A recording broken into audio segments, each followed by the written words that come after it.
வணக்கம். Swiss news 7 இரவு நேர பிரதான செய்தி அறிக்கை. முதலில் தலைப்புச் செய்திகள். அரையிறுதியில் தோல்வியடைந்து பிரான்ஸ் இறுதி ஆட்டத்திற்கு ஸ்பெயின் தகுதி. மேல்நிலை மின்பாதையில் ஏற்பட்ட கோளாறினால் ரயில் சேவைகள் பாதிப்பு. பண்ணை கொட்டகையில் தீ விபத்து, 4 பேர் காயம். ஆற்றில் நீர் மாசுபாடு, நூற்றுக்கணக்கான மீன்கள் நண்டுகள் மரணம். கிராண்ட் ஸ்பாண்டானா தீ விபத்து விசாரணைக்கு ஒத்துழைக்க 15வது பிரதிவாதி முடிவு. இளவரதனின் வேளா கிரெடிட் புது பொலிவுடன் சூரிச் புதிய முகவரியில் விஜி ஃபைனான்ஸ், ஏம்ப்ளட் ஸ்ட்ராசே 16, சூரிச் 8003. அவசர பணம் தேவையா? விஜி ஃபைனான்ஸ். ஏற்கனவே கடன் பெற்றிருந்தாலும் அதை குறைந்த வட்டியில் புதிதாக மாற்றிட சுவிஸில் 8 வங்கிகளுடன் இணைந்து பணியாற்றும் ஒரே ஒரு நிறுவனம் விஜி ஃபைனான்ஸ். தொடர்புகளுக்கு 0444612861. சுவிஸில் தமிழர் கலாச்சார நிகழ்வுகளான திருமணங்கள், பூப்புனித நீராட்டு விழாக்கள் மற்றும் கலாச்சார கலையரங்குகள், மேடை நிகழ்வுகள், ஆலயங்கள் போன்ற அனைத்து மங்களகரமான நிகழ்ச்சிகளையும் நாதஸ்வர தவிர் இசையினால் சிறப்பிக்கின்றார்கள் கல்யாணி தீவன் மங்களவாத்திய இசைக்குழு.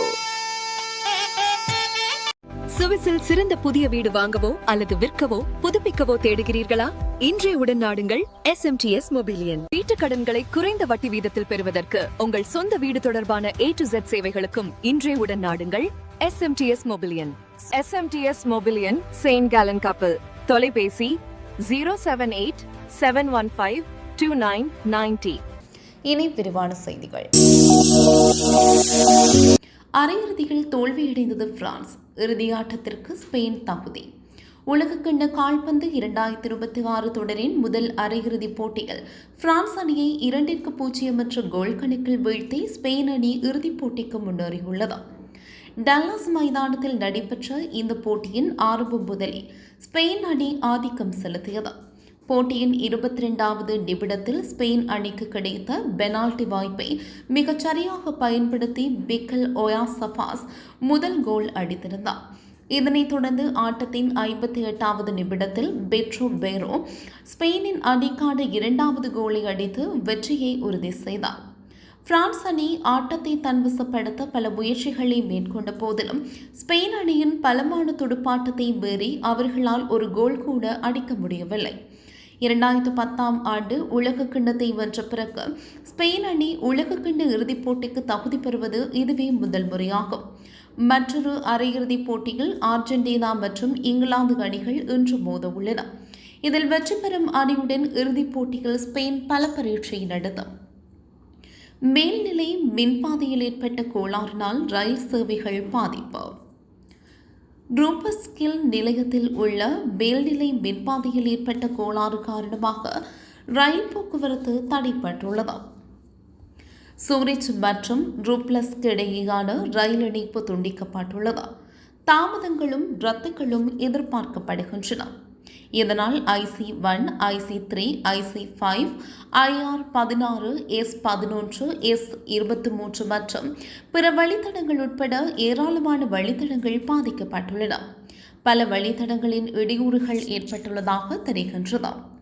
பண்ணை கொட்டகையில் தீ விபத்து, 4 பேர் காயம். கெமிசன்ஃபெயினில் உள்ள ஒரு பண்ணையில் இருந்த கொட்டகை செவ்வாய்க்கிழமை மாலை 5 மணியளவில் தீப்பிடித்து முற்றிலும் அழிந்து விட்டதாக சாஃபன் ஹவுஸ் காவல்துறை தெரிவித்துள்ளது. இந்த தீ விபத்தில் 4 பேர் காயமடைந்துள்ளனர். அவர்களில் 2 படுகாயமடைந்ததாக செய்திகள் வெளியாகியுள்ளன. அவசர சேவைகள் சம்பவ இடத்திற்கு வந்தபோது கொட்டகை ஏற்கனவே முழுவதுமாக தீப்பிழம்புகளால் சூழப்பட்டிருந்தது. தீயணைப்பு படையினரின் விரைவான தலையீட்டால் தீ எதிரே இருந்த வீட்டிற்கு பரவாமல் தடுக்கப்பட்டிருந்தமை குறிப்பிடத்தக்கது. தீ விபத்து ஏற்பட்ட போது கொட்டகையில் பல மாடுகள் இருந்தன. குடியிருப்பாளர்கள் சரியான நேரத்தில் அவற்றை பாதுகாப்பாக வெளியேற்றினர். கொட்டகை தீயில் முற்றிலும் அழிந்துவிட்டது. சொத்து சேதத்தின் அளவு தற்போது தெரியவில்லை. தீ விபத்துக்கான காரணம் விசாரணையில் உள்ளது.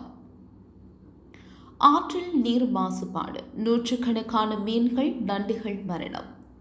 வடக்கு சுவிட்சர்லாந்தின் பிரான்ஸ்பெல்ட்டில் உள்ள டெஹல்ஃபாச் ஆற்றில் நீர் மாசுபாடு காரணமாக பல நூறு மீன்களும் நண்டுகளும் இறந்துள்ளன. மாசுபாட்டிற்கான காரணம் தற்போது தெரியவில்லை என துர்கா வாகன காவல்துறை வெளியிட்ட அறிக்கையில் தெரிவிக்கப்பட்டுள்ளது. சுமார் 3 கிலோமீட்டர் நீளமுள்ள ஒரு பகுதியில் ஞாயிற்றுக்கிழமை மதியம் இந்த இறந்த உயிரினங்கள் கண்டுபிடிக்கப்பட்டன. இது அந்த நீரோடை பகுதியில் மீனினங்களின் முழுமையான இழப்பை குறிப்பதாகவும் தெரிவிக்கப்பட்டுள்ளது. கிரான்ஸ் மொண்டானா தீ விபத்து விசாரணைக்கு ஒத்துழைக்க 15வது பிரதிவாதி முடிவு. கிரான்ஸ் மொண்டானாவில் ஜனவரி 1 அன்று நடந்த துயரச் சம்பவம் தொடர்பாக ஜெர்மின்டவுனின் முன்னாள் துணை மேஜர் தனது முதல் விசாரணையின் போது அதிகாரிகளுடன் ஒத்துழைப்பதாக தெரிவித்துள்ளார். கென்ஸ்டோஷனின் துயர சம்பவத்தில் 15வது பிரதிவாதியான அவர் ஜியோனில் உள்ள என்ஜர்ஃபோலின் வளாகத்தில் செவ்வாயன்று காலை 9 மணி முதல் சாட்சியம் அளித்தார். விசாரணைக்கு பொறுப்பான அரசு வழக்கறிஞர்களின் கேள்விகளுக்கு பதிலளிக்க அவர் தீர்மானித்துள்ளார். 2015ஆம் ஆண்டின் புதிதாக குற்றம் சாட்டப்பட்ட இந்த பிரதிவாதி ஜெர்மின்டவுன் நகராட்சியின் தீ பாதுகாப்பு குழுவிற்கு தலைமை தாங்கினார். ஜெசிகா மற்றும் ஜாக்ஸ் மொரட்டி ஆகியோர் கென்ஸ்டேஷன் நிறுவனத்தின் மேலாளர்களாக ஆனபோது அவர்கள் ஆற்றிய பணிகள் குறித்து மேலும் தெளிவுபடுத்துவதற்காக முன்னாள் தேர்ந்தெடுக்கப்பட்ட பிரதிநிதியிடம் விசாரணை நடத்த அரசு வழக்கறிஞர் அலுவலகம் முடிவு செய்துள்ளது.